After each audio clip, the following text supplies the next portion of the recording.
읽어드린 이 말씀은 노아 홍수 이후에 노아의 세 아들을 중심으로 다시 이 땅에 정착하고 번성하면서 그리고 계속해서 거주지를 찾아서 이동하는 과정에서 오늘 읽은 말씀 가운데 보면은 시날 평지를 만나 거기 거류하면서 그들이 어떤 일을 했는가 하는 것을 우리에게 말씀을 해주고 있습니다. 노아 홍수 이후에 아마 이들은 노아의 후손들이었고, 그리고 계속해서 그들이 직접 노아의 세 자녀들과 함께 홍수를 체험을 했기 때문에 후손들에게 그들의 경험을 이야기를 했을 것입니다. 우리가 너희들의 할아버지 노아와 함께 이런 엄청난 대홍수를 겪었다. 모든 인류는 멸망하고 하나님의 은혜로 또 하나님의 선택으로 우리 가족만 살아남아서 다시 이렇게 번성을 하고 땅에 살게 되었다. 만물을 다시 관리하는 하나님으로부터 은혜를 입었다. 이런 얘기를 분명히 들었을 것입니다. 분명히 우리의 우때에 노아의 대홍수가 있었고, 그리고 나머지 모든 인류들은 전멸했다는 사실을 잘 알고 있었습니다. 그 두려움에 대해서 분명히 알았을 것입니다. 아마 어떤 마음이었는지는 모르지만은 두려운 마음도 가지고서 계속 동쪽으로 옮겨갔습니다. 2절 말씀에 시날 평지에 도착하자 거기서 성을 쌓고 정착하기로 마음을 먹었습니다. 정착해서 사는 방법 가운데 하나로 그들은 바벨탑을 쌓았습니다. 치밀한 계획, 그리고 많은 사람들, 모든 자금을 동원하고 모든 노동력을 다 동원하고 그리고 기술까지 동원해서 바벨탑을 쌓기 시작했습니다. 이때 이미 오늘 읽은 말씀 가운데서 보면은 벽돌을 굽는 기술을 그들은 가지고 있었습니다. 벽돌과 벽돌을 붙여서 연결하는 방법으로 역청을 접착제로 쓰는 기술까지 그들은 개발을 해서 아마 이게 이 당시에는 최신 공법으로 그들이 사용을 했습니다. 이들이 이 시날에서 높은 탑을 쌓은 이유는 오늘 말씀에서는 분명하게 말씀을 하지는 않고 있습니다. 아마 과거에 들었던 홍수 심판에 대한 두려움 때문이었습니다. 그런 마음이 분명히 있었겠죠. 또 홍수 심판이 내리면 어떻게 하느냐.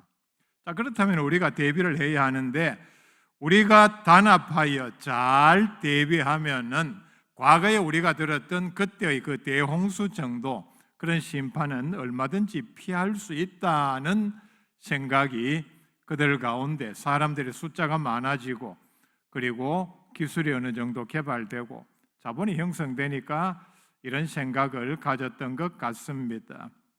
우리는 흔히 바벨탑이라고 얘기를 하는데 탑이라기보다는 거대한 높은 성이라고 보면 됩니다. 엄청나게 높은 성을 쌓아 올려서 아무리 큰 홍수가 나도 물이 닿지 않은 높이까지 그들은 이 정도면 되겠다 생각하고 쌓아 올렸습니다. 이들의 기본적인 생각이 뭡니까? 과거에는 그들이 조직적으로 대비를 하지 못해서 그런 엄청난 비극을 당했지만은 우리 모두가 힘을 모으면은, 그리고 지혜를 모으고 모든 자본을 다 모으면은 어떤 것도 두렵지 아니하다. 그리고 무슨 일이든지 할 수 있다는 생각에서 바벨탑 건설을 시작을 했습니다.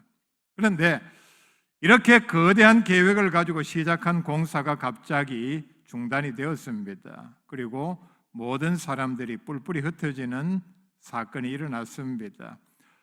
지혜가 부족해서도 아니고 기술이 부족해서도 아니고 예산이 또는 자본이 부족해서도 아닙니다. 문제는 바벨탑을 쌓으려는 인간들, 그리고 그들의 목적이 잘못된 데 있었습니다.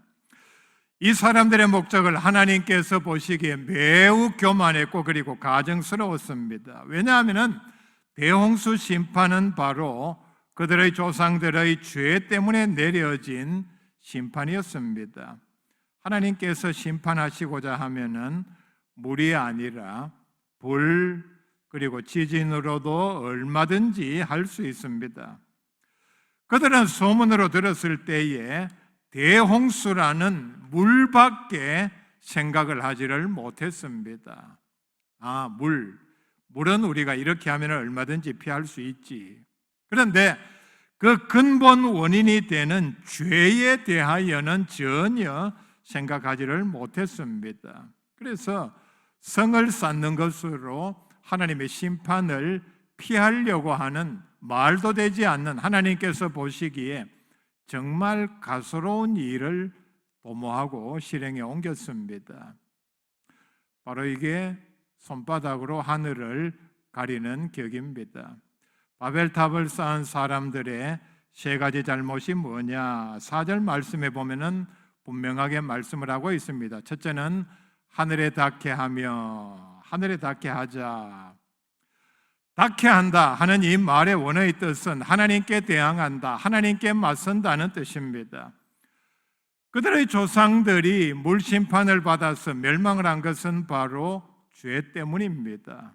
그런데 그들은 여기에서 핵심을 놓쳐버리고 자신들의 죄를 돌아보지 아니하고 또 대홍수의 심판이 오면은 높은 성을 쌓아서 피해 보겠다는 어리석은 생각을 가졌습니다.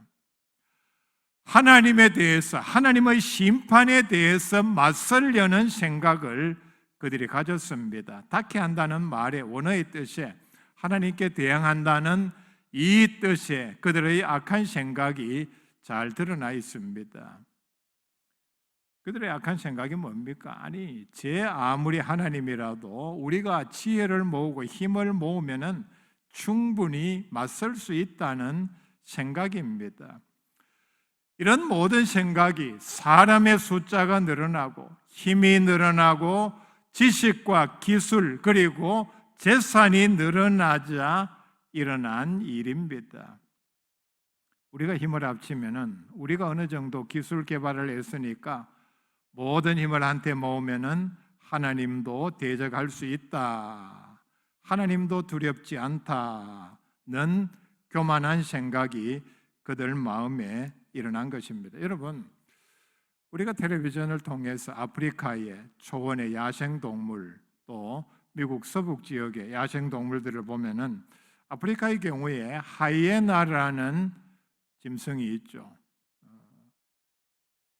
힘이 있으면은 약한 동물들을 잡아먹거나 저절로 죽은 사체들을 처리하는 대표적인 짐승입니다. 하이에나 한 마리는 절대로 사자에게 대항할 수 없습니다. 두 마리도 마찬가지입니다. 그런데 네 마리가 되면은 사자에게 덤비기 시작을 합니다. 사자가 뺏은 먹이를 그들이 먼저 공격해서 결국은 빼앗고 사자를 꼬리 내리고 도망치게 만듭니다. 미국 서북 지역에서도 늑대 한 마리는 절대로 곰에게 대항할 수 없습니다. 보면 먼저 도망을 가죠. 그런데 이 늑대도 대체로 네 마리만 되면은 곰을 공격하고 곰이 먹고 있던 사냥감을 빼앗아 갑니다. 곰을 도망치게 만듭니다. 결국은 이기게 만든다는 얘기입니다. 오늘 인간들의 생각이 기술과 과학의 발전으로 엄청난 숫자의 힘으로 바로 이들과 같은 생각을 하고 있지는 않은지, 하이에나든 늑대든 한 마리는 절대로 사자나 곰과 대항할 수 없습니다.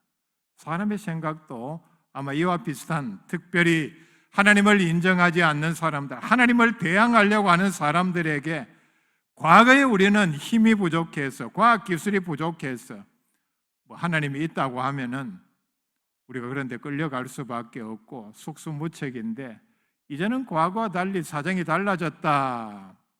사람의 힘이 얼마나 발전을 했고 과학기술이 그리고 인간의 지혜가 얼마나 발전을 했는데 우리가 힘을 모으면은 이제는 하나님도 두렵지 아니하다. 미래를 전망하는 사람들이 앞으로 미래를 이렇게 전망을 하죠. 앞으로 의학의 발전으로 모든 병을 다 정복하고 나면은 죽지 않을 때가 올 것이다. 그렇게 되면은 이제는 하나님도 두렵지 아니하다. 과거 이미 이전에 나온 얘기가 뭡니까?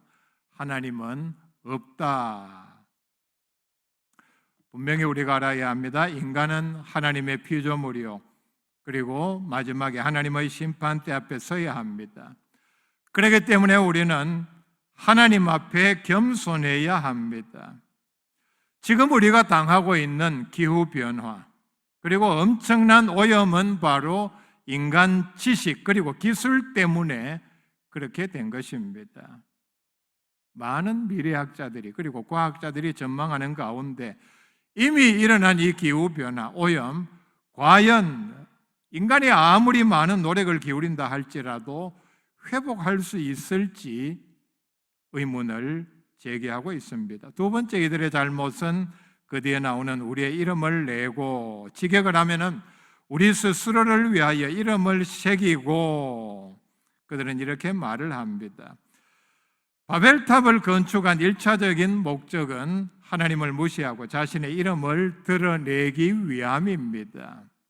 유대인 철학자 필로는 말하기를, 당시에 사람들은 벽돌을 구우면서 자신의 이름을 벽돌에다가 새겼다. 여러분, 엄청난 많은 이름들을 새겼겠죠. 그런데 지금 그들이 새긴 어떤 이름도 남아있지 않습니다. 바벨탑을 누가 설계했고 계획을 했고 돈을 누가 냈고 공사를 누가 담당을 했고 그 이름이 하나도 남아있지 않습니다. 기억하는 사람도 한 사람도 없고, 이름을 내기 위해서 엄청난 일을 했으나 결국은 하나님을 진노하게 만들었고, 그 일을 한 사람, 주도한 사람 모두가 다 망신만 당하고 이름이 하나도 남아있지 않습니다. 그나마 다행입니다. 정말 위대한 이름을 남긴 사람들은 이름을 남기기 위하여 산 사람들이 아닙니다. 우리 그리스도인의 삶이 자신의 이름을 남기기 위한 삶이 되어서는 되지를 않습니다. 우리가 하나님의 말씀대로 순종할 때에 하나님께서 우리를 높여주신다, 분명히 말씀을 합니다. 다윗에게 약속한 하나님의 약속이 뭡니까? 네 이름을 존귀하게 해주겠다. 다윗은 어느 모로 그의 모든 삶에서 자신의 이름을 남기기 위해서, 자신의 명예를 위해서 쇼를 하거나 표를 얻기 위해서 노력하거나 그렇게 한 적은 없습니다. 하나님의 말씀대로 신실하게 살 때에, 충성할 때에 하나님께서 그의 이름을 높여주셨고, 성경에 그의 이름이 800번이나 나오는 정말 존귀한 이름으로 만들어 주셨습니다. 세 번째, 이들의 잘못은 흩어짐을 면하자. 흩어지지 말자. 이제 우리는 사람들이 이런 구호를 많이 말을 하죠. 뭉치자, 하나가 되자. 뭉치면 살고 흩어지면 죽는다. 좋은 얘기입니다. 문제는 뭐냐?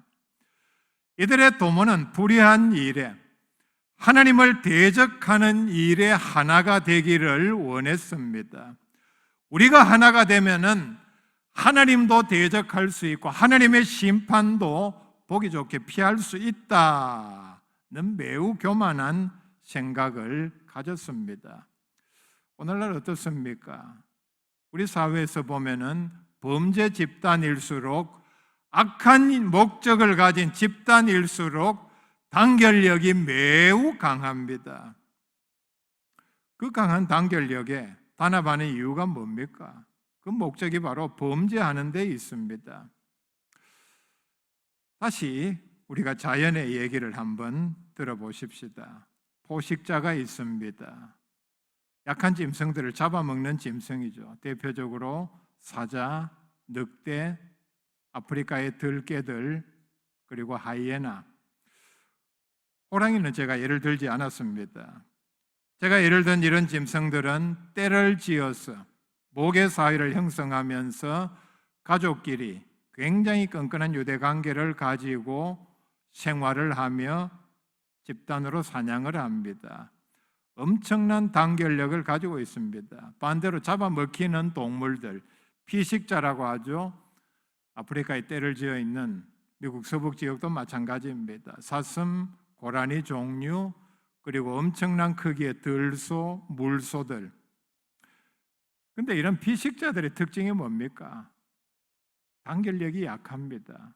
그들도 분명히 가족으로 형성이 되어 있고 서로 보호하기 위해서 어느 정도는 힘을 뭉쳐야 한다는 사실을 알고는 있지만은 사자가 또는 늑대가 공격을 하면서 무리 가운데로 이렇게 습격을 하면은 그들이 쉽게 그들의 대열이 흐트러져 버리고 맙니다.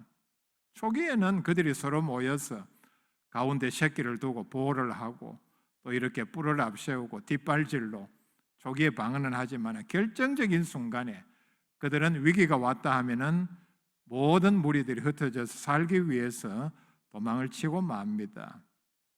결국은 잡아먹는, 물론 이것도 하나님의 창조 섭리에 해당됩니다만은 우리가 선과 악의 대결이라는 관점에서 보면은 잡아먹는 악한 일을 하는 남을 해치는 무리들의 단결력이 더 강하다. 인간들도 마찬가지입니다. 하나님께서는 사람들에게 창세기 1장 28절에 생육하고 번성하여 땅에 충만하라 명령을 하셨습니다. 땅에 충만하라 말씀의 뜻이 뭡니까? 이 말씀대로 행하기 위해서는 사람들이 땅 구석구석에 흩어져서 살아라는 명령입니다. 그런데 옛날부터 지금까지 보면은 인간의 권력자들은 사람의 힘을 한 곳으로 모으는데 힘을 썼습니다. 흩어져 있는 사람들을 한 곳에 모으고 한 마음 한 뜻으로 같은 목표를 가지고 같이 행동하게 만드는데 여기에 모든 통치 시스템 그리고 기술 방법을 다 동원을 했습니다. 2차 세계대전 때 히틀러 그리고 일본은 세계를 정복하기 위해서 모든 국민을 하나로 만들고 획일적인 조직을 만들어서 전쟁에 동원을 했습니다. 하나님의 원래 명령대로 흩어지게 자유를 누리면서 살게 해두면은 이런 일은 절대로 할 수 없습니다. 한 곳으로 모으고 같은 마음을 가지고 같은 사상을 주입하고 히틀러 같은 경우는 게르만 민족만이 선민이다. 더러운 민족들을 정복하고 없앨 것은 없애야 한다. 이런 주장으로 그들을 하나로 모았습니다. 북한도 마찬가지입니다. 모든 국민을 공산주의 사상으로 하나로 만들어 소수의 지도자들의 명령에 따르게 하는 것이 그들의 체제의 가장 두드러진 특징입니다. 바벨탑 사건 이후에 지금까지 이런 모든 과정에서 보면은 인간은 하나의 벽돌에 불과합니다. 무엇을 이루는 어떤 목표를 이루는 수단에 부품에 그리고 전쟁의 도구에 불과합니다. 여러분, 전쟁의 도구에 인간이 하나의 조직밖에 부품 또는 소모품밖에 되지 않는다. 얼마나 비참한 얘기입니까? 여러분, 전쟁에 얼마나 많은 사람이 죽습니까? 수십만이 죽습니다. 인간의 생명이 천하보다 귀한 하나님의 형상으로 창조된 인간들이 전쟁이라는 하나의 물품에 50만 명이 만약에 죽는다면 군인이 하나의 비행기 또는 자동차를 구성하는 작은 볼트, 너트밖에 이런 부품밖에 되지 않는다.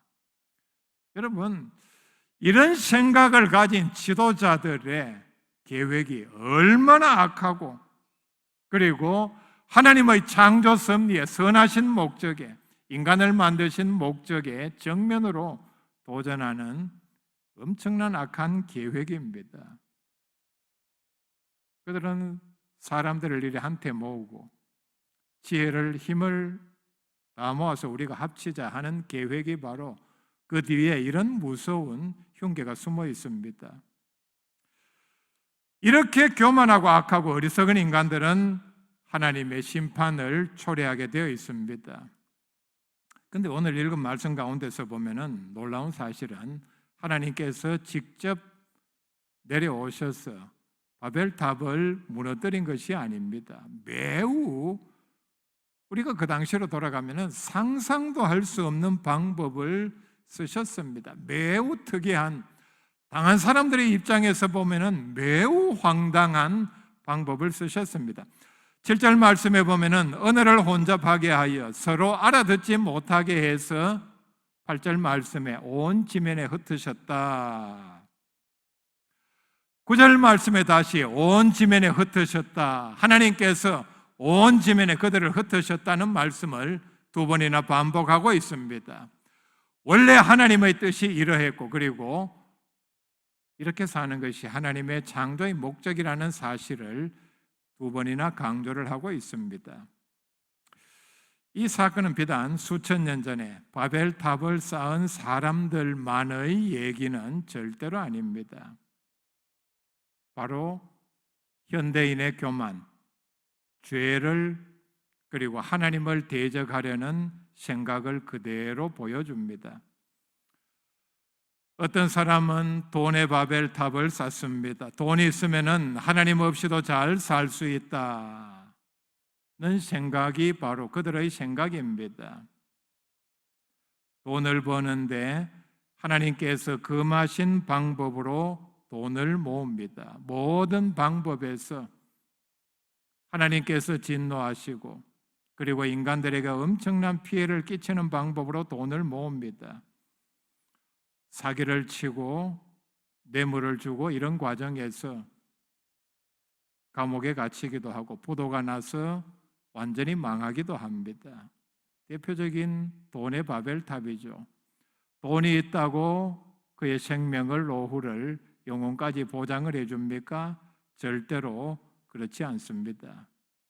무너질 때는 바벨탑이 완전히 무너지는 것처럼 바벨탑은 그냥 공사가 중지가 되고 말았습니다. 하나님께서 지진을 일으키지 않은 것만도 천만다행입니다. 그런데 현대의 바벨탑이 무너질 때는 엄청난 피해를 냅니다. 어느 정도 모았다, 내가 엄청난 돈을 가지고 있다 생각을 하는 그 순간부터 하나님보다 돈을 더 의지합니다. 심지어는 하나님을 부인합니다. 가질수록 더 가지려고 하고 돈이 주는 쾌락을 아무리 누려도 만족하지를 못합니다. 주변 사람들을 의심하고 선의로 접근을 해도 대해도 이 사람이 내 돈 보고 내 어떤 유익을 취하기 위해서 이러는 것이 아닌가 의심을 합니다. 결국은 이런 교만, 이런 모든 잘못된 생각에 그 심령을 파괴해버리고 맙니다. 어떤 사람은 과학기술의 바벨탑을 쌓습니다. 여러분, 세계무역센터 쌍둥이 빌딩이 무너지는 광경을 보셨죠? 110층짜리 쌍둥이 빌딩입니다. 그 건물이 완성되었을 때에 한동안 세계 최고의 빌딩이다, 가장 높은 그리고 첨단 시설을 갖춘 빌딩이요, 그리고 전 세계적으로 돈과 금융 그리고 권력, 이름이 뭡니까? 세계무역센터, 세계의 무역을 총괄하는 센터, 중심지라. 이런 자부심이 그 빌딩을 세운 사람들에게 있었습니다. 그러니까 그 당시에 첨단 기술의 집약체였습니다. 그 건물이 어떻게 무너졌습니까? 비행기 한 대가 충돌함으로 사정없이 무너지고 엄청난 피해를 내고 말았습니다. 인간의 과학기술은 실제로 인간들에게 엄청난 혜택을 주었습니다. 오늘날 우리가 누리고 있는 빠른 교통기관, 사실 이게 어떤 형태로 얼마나 발전할지 우리도 다 알 수 없는 상황 가운데 살고 있습니다. 편리한 생활도구, 우리 집에는 없습니다만은 로봇 청소기 있죠. 알아서 청소를 혼자 다 하는, 자기 출발지에서 시작해서 장애만 없으면은 방 구석구석까지 다 들어가서 청소하고 알아서 자기 자리로 딱 돌아가는 이런 로봇 청소기구, 첨단 정보통신기구, 컴퓨터, 인터넷, 의료기술, 약, 엄청난 혜택을 주고 있습니다. 반면에 우리 스스로 쌓아 올리는 과학기술의 바벨탑 이면을 볼 수 있기를 바랍니다. 전 세계적으로 지금 만들어진 버튼만 누르면 언제든지 발사될 수 있는 핵무기가 전 세계에 13,000기가 지금 존재하고 있습니다. 인간 복제와 같은 하나님의 영역을 넘보는 생명공학, 어떤 나라에서는 이것을 금지를 하고 있지만은 모든 나라들이 다 금지를 하고 있는 것은 아닙니다. 결국은 인간도 복제하는 시대가 올 것입니다. AI라고 하는 인공지능, 참 우리가 섬뜩할 정도로 놀라운 결과를 이미 몇 년 전에 봤죠. 알파고라는 인공지능 바둑 기계가 인간 최고의 바둑 기사를 완전히 굴복시킨 그 사건입니다. 인공지능이 이렇게 발전을 하면은 앞으로 어떤 결과를 낳을 것인가, 우리는 그 결과를 예측하기 어렵습니다. 이념의 바벨탑을 쌓는 사람들도 있습니다. 인간에게 해가 되고 하나님의 주권에 절대적으로 도전하는 공산주의 사상 같은 주체 사상을 지금도 신봉하고 전파하기에 힘쓰는 사람들이 있습니다. 하나님께서는 우리에게 겸손과 순종을 요구하십니다. 교만하여 하나님을 대적하는 인간은 반드시 심판하십니다. 아무리 많은 노력을 기울여도 하나님의 뜻에 반하는 그 계획은 다 수포로 돌아가고 맙니다. 하나님께서 쓸어버리시면 그것은 쓰레기에 불과합니다. 하나님이 없는 인간의 모든 계획, 인간의 노력, 그리고 인간이 만든 모든 제도는 바벨탑에 불과합니다. 우리의 모든 계획, 삶에 하나님을 주인으로 섬기는 복된 백성들 다 될 수 있기를 바랍니다.